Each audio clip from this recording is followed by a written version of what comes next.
옛날 중국에 강상이라는 사람이 살았다.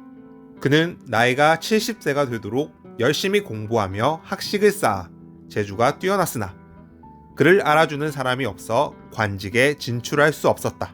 하지만 그는 가난한 상황에서도 글 공부에만 열심히 몰두했고 그의 아내인 마 씨는 밥벌이를 하지 못하는 무능한 남편을 먹여 살리며 힘겹게 살아갔다.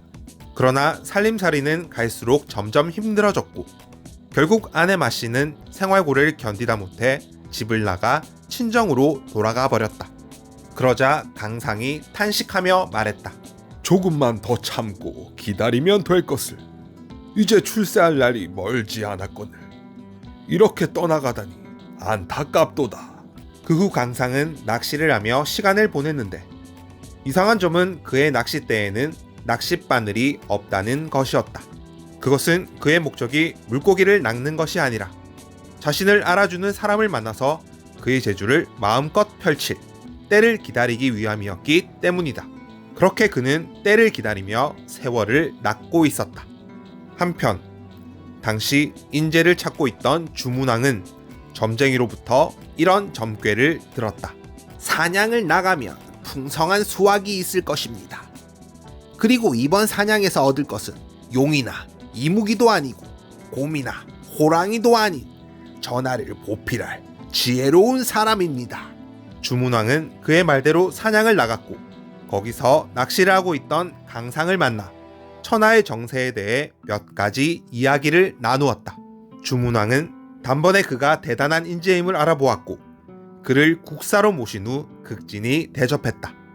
후에 강상은 제나라의 왕에 봉해지며 그의 명성은 온 천하에 널리 퍼져나갔다.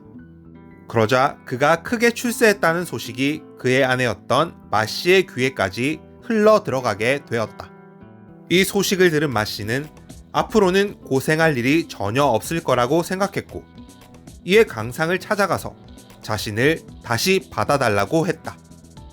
그러자 강상이 말했다. 항아리에 물을 길어와서 그 물을 전부 땅에 쏟아보시오. 마 씨는 이상하게 생각했으나 곧 그가 시킨 대로 물을 길어와 그 물을 땅에 모두 쏟았다. 강상이 말했다. 이제 그 물을 다시 항아리에 담아보시오.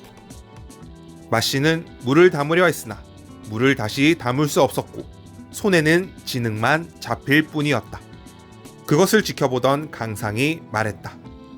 이처럼 한번 엎지른 물은 다시 그릇에 주워 담을 수 없고 한번 집을 나간 여자는 다시 돌아올 수 없는 법이오.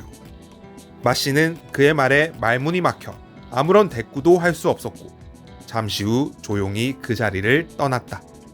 이처럼 복수불반부는 한 번 쏟은 물은 다시 그릇에 담을 수 없다는 뜻으로 한 번 저지른 일은 다시 돌이킬 수 없다는 의미를 담고 있는 고사성어이다.